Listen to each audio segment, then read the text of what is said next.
Hello everyone, and welcome to my Soap Twist 24 channel. I hope everyone is having a wonderful day. Before we begin, please hit the subscribe button and give this video a thumbs up. The Bold and the Beautiful, BNB, spoilers for Wednesday, November 26 show that Steffy Forrester Finnegan, Jacqueline McInnes Wood, and John Finn Finnegan, Tanner Novlin, will have an unexpected visitor, while Deacon Sharp, Sean Cannon, and Sheila Sharp, Kimberlyn Brown, will bring an invitation. As BNB's special Thanksgiving episode begins, Finn and Steffy will hold a small gathering at the Cliff House. Kelly Spencer, Sophia Parras, and Hayes Finnegan, Brian David Garlick, will be thrilled to have turkey with all the trimmings on the Thanksgiving table. Taylor Hayes, Rebecca Budig will also participate in the celebration, joining Steffy, Finn, Hayes, and Kelly as they prepare to share a dinner. However, an unexpected guest will eventually arrive, making this Thanksgiving party even better. Ridge Forrester, Torsten K., would undoubtedly enjoy an off-screen Logan celebration before eventually making his way to the Cliff home.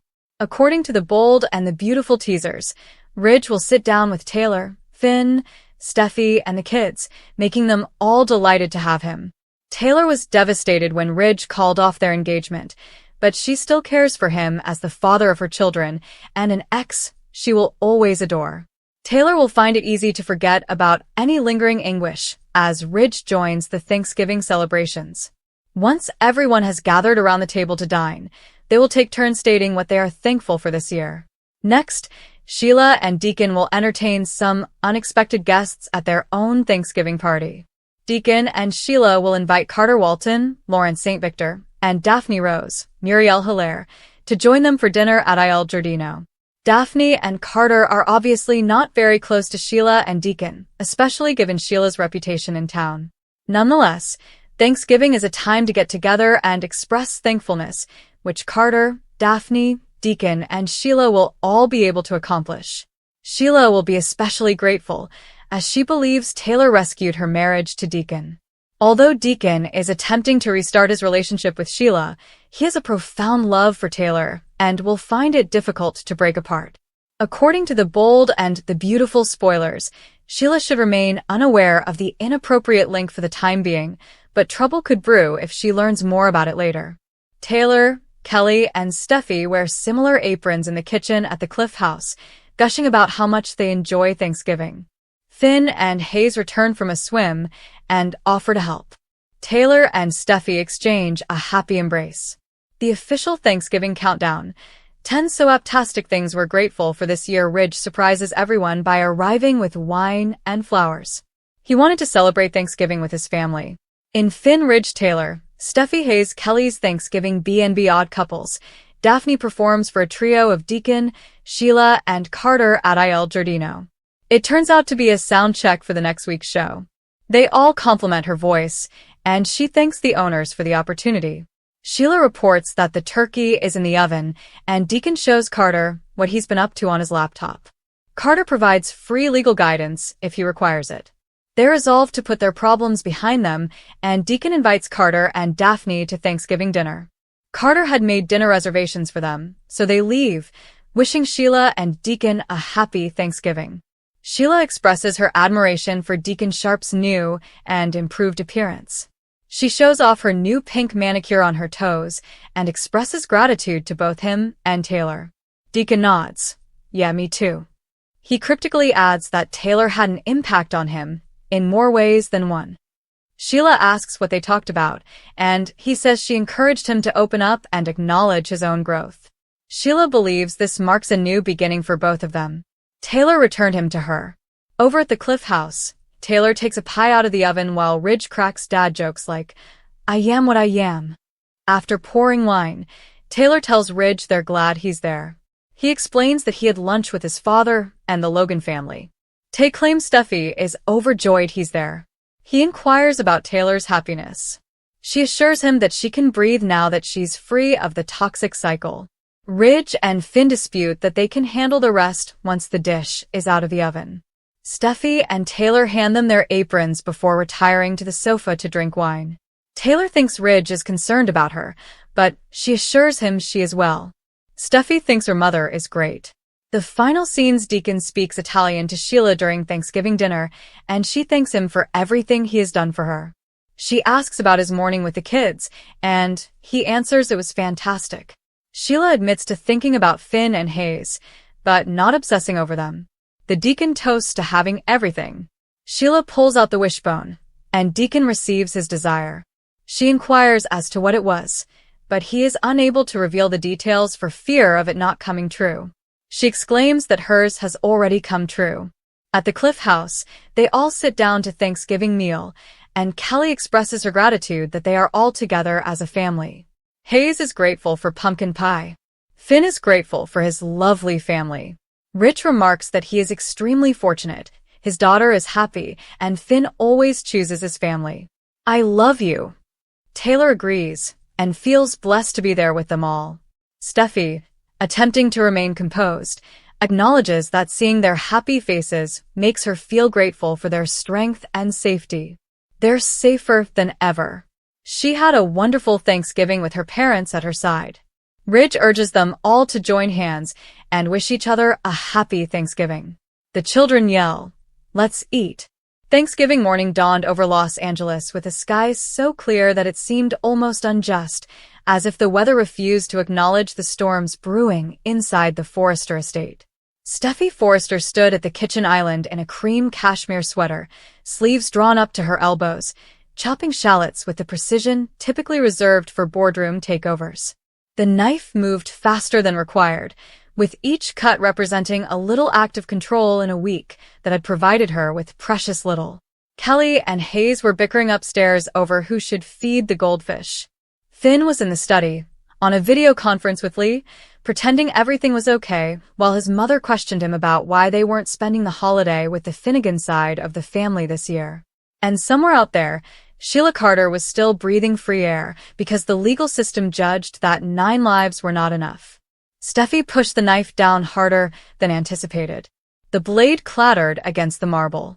"Thank you for letting me help," Hope whispered quietly from the opposite counter, where she was struggling to drag a 20-pound turkey into a brining bag without spilling salt water on Eric's fine Italian tile.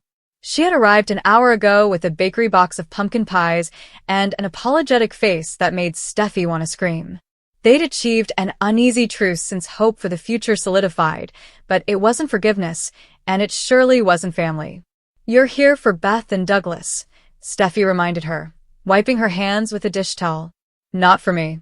Hope nodded, accepting the barrier in the same way that one accepts November rain. Unwelcome but unavoidable. The doorbell rang. Once. Twice. A third time, insistent. Steffi frowned. "We're not expecting anyone until noon." "I'll get it," Hope said, thankful for the opportunity to leave the kitchen. She returned 30 seconds later, looking like she'd been hit with a frozen fish. "It's Deacon," she murmured. Steffi's spine straightened like a switchblade, flicking open. "Tell me you're joking." Hope shook her head. "He says he has something important to tell us." "And he's not alone," Steffi said as she marched by her to the foyer, Hope trailing behind her like a concerned shadow. Deacon Sharp stood on the threshold, dressed in a rather somber charcoal peacoat and holding a foil-covered casserole dish that smelled disturbingly like Sheila's recipe for candied yams and marshmallows. Sheila Carter stood by his side, grasping his arm as if the porch might take her whole. For a brief period, the only sound was the distant pop of chestnuts roasting in the great room fireplace. "What the hell is this?" Steffi asked, her voice low and lethal. Deacon lifted the dish as a peace offering. "Have a happy Thanksgiving?" Sheila gave a timid smile that did not reach her eyes. "I arrive peacefully, Steffi. Truly." "You shot my husband," Steffi whispered, moving forward until she was face to face with the woman who had haunted her dreams for years. "You shot me. You abandoned us to perish in an alleyway. And now you're standing on my grandfather's porch, holding yams?" Finn appeared behind Steffi, as if summoned by her rage, and placed a steadying hand on her lower back. "Sheila," he muttered. The words sounded poisonous. "You shouldn't be here." "I know," Sheila said softly. "I know what I did, but I am attempting to make apologies. Deacon convinced me that today of all days, Deacon doesn't get to persuade you of anything when it comes to my family, Steffi screamed. She turned her wrath on him. How could you get her here? Deacon's jaw worked. Because she's changed, Steffi. Hope made a little hurt sound. I'm not asking for forgiveness, Sheila added hurriedly. I am not that delusional. I'd like to apologize to everyone. And to tell you something you should know. Steffi folded her arms. Make it fast. Sheila took a painful breath. I'm dying. The phrase hung in the foyer like a guillotine blade. Finn's fingers wrapped around Steffi's back. What? Pancreatic cancer, Sheila explained. It's stage 4. Inoperable. They give me months, maybe less. She tried to shrug, but it snapped. I've spent my entire life avoiding repercussions. I don't want to die while running, Deacon said, his voice raspy. She has been receiving treatment at a clinic in Genoa City. Clearly under a false identity. But the prognosis, it's not good. Steffi peered at her deadliest enemy, looking for the lie, angle, or long con. She saw only tiredness in those unsettling blue eyes. Hope spoke first, her voice shaking. Is this real? Sheila went inside her coat pocket and pulled out a big envelope. Medical records. Scans. You can have Lee verify everything. She held it out. Nobody moved to steal it. Eric's booming laugh, oblivious, joyous, echoed across the large room as he amused Ridge, Brooke, Carter, and the rest of the early visitors with a yarn about Paris in the 1970s. The contrast was disgusting. Steffi closed her eyes for a long moment. When she opened them, she had made her decision. You have 5 minutes, she replied. In the study. Then you depart. And you never come back. Sheila's shoulders dropped, possibly in relief. They entered Eric's oak-paneled study like a funeral procession. Finn closed the door with intentional silence. Deacon placed the yams on a side table, as if they belonged there. Sheila sat uninvited on the leather sofa. I stand corrected, she replied.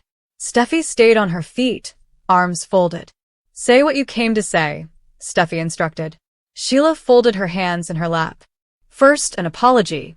I know it means nothing to you, but I have to say it nonetheless. I was engulfed. I misinterpreted jealousy, fury, and illness for love. I hurt you. I injured John. I hurt my own son. Her anguished, pleading gaze shifted to Finn. I terrified your family because I believed that if I couldn't have you in my life, no one could. It was monstrous. Finn's expression was stone. Second, Sheila said, her voice shaking. I'm leaving Los Angeles. After today. There's a hospice institution in Oregon that will accept me. No visitors, no drama. I just needed to see you all one last time. To know that you are joyful. Safe. Whole. Real tears rolled down her cheeks. I needed to see my son living the life he deserved, Hope said, pressing a hand to her mouth. Steffi felt something shift inside her chest, a tectonic plate she hadn't realized was there. And third, Sheila added, digging into her pocket again. This time she took out a little velvet package. She opened it, revealing a simple gold band. It belonged to my mother. The only excellent item I have ever inherited. Finn, I understand you have no reason to want anything from me, but I'd like you to have it. For Hayes, one day. Or for Kelly, if she desires it. Finn gazed at the ring, as if it could burst. Deacon cleared his throat. There's one more thing. He gazed at Hope, Steffi, Finn, every face that had ever wished him away. I'm asking you all to come to Il Giardino tonight. For the Thanksgiving supper. Only one dinner. Sheila wants to cook. The genuine deal. Turkey, stuffing, and her insane marshmallow yams. There are no tricks. There are no cameras around every turn, so you know you're safe. I will close the eatery to the public. Just family, Steffi said, laughing dryly. You're insane. Maybe, Deacon replied. But she is dying, Steffi. And she wants one night in which she is not the villain. Hope's eyes welled up as she imagined setting a meal for the people she nearly destroyed and serving them food crafted with whatever was left of her heart. Dad. I know what I'm asking is impossible, Deacon replied. I am aware that the history in this chamber might fill an entire cemetery. But suppose you've all lost people. You're familiar with the feeling of regret. Sheila is drowning in it. Give her this one thing before the water closes over her head. Silence stretched heavy and oppressive. Finally, Finn spoke, his voice hoarse. If we do this, we will establish the terms. There are metal detectors at the door. Lee is on site. Private security. And the second anything feels off, it's over. Deacon nodded like if he'd been given a lifeline. Steffi genuinely glanced at Sheila. The woman was haggard, with sharp cheekbones beneath paper-thin skin and eyes that were sunken but surprisingly clear. Sheila Carter appeared little for the first time in the years Steffi had known her. I can't promise I'll be able to sit across from you and break bread, Steffi stated softly. I'm not sure if I have that in me. Sheila said, I'll think about it. Her lips twitched. That's more than I deserve. The doorbell rang again, this time from the caterers delivering extra tables for the Forrester Thanksgiving. Real life is intruding. Steffi proceeded to lead Sheila and Deacon out the side entrance. Sheila halted on the entrance.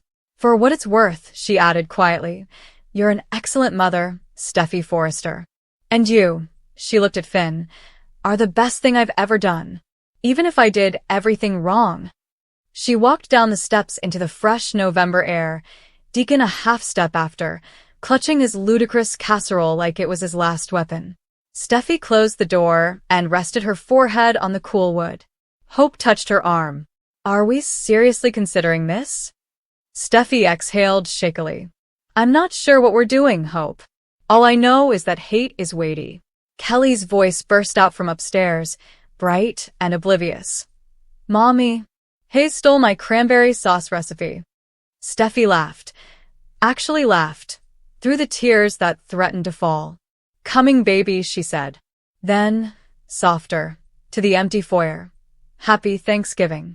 Across town, in the silent apartment above Il Giardino, Sheila Carter stood at the stove, stirring gravy with shaking hands, while Deacon set out mismatched plates he'd gathered from every thrift store in Los Angeles. There were 12 settings. He had no idea if anyone would come, but he set them up anyhow. Outside, the city shone with string lights and the aroma of wood smoke. Inside, a dying woman murmured an ancient song her mother used to sing, and for a little time, the world seemed almost compassionate. Steffi cradled her children in her lap on the sofa at the Forrester estate as Eric cut the turkey and Brooke poured champagne. Ridge raised a glass. To family, he replied simply. Everyone drank, including Steffi, who had spent years vowing never to toast anything in the same room as Hope Logan. Her phone vibrated. A message from an unknown number. It's Sheila. If you come tonight, I'll wear the apron that reads, World's okayest mom. I figured I should be honest. Steffi stared at the screen for a long time. Then, almost without permission, she typed back, Save me a seat by the window. Remove the apron. You're not anybody's mother tonight. Just be a person. She pressed send before she could change her mind. Finn caught her eye from across the room. She raised her glass to him. He raised his back, posing a query and an answer all at once. Outside, the Los Angeles sky darkened to twilight, and 12 people gathered to celebrate the oddest Thanksgiving they had ever known. The turkey would be dried. The discourse would be awful. Somebody would cry. Someone would laugh at the wrong time. Boundaries would be tested, possibly breached. But they would be present. All of them. Because family does not always consist of those to whom you were born.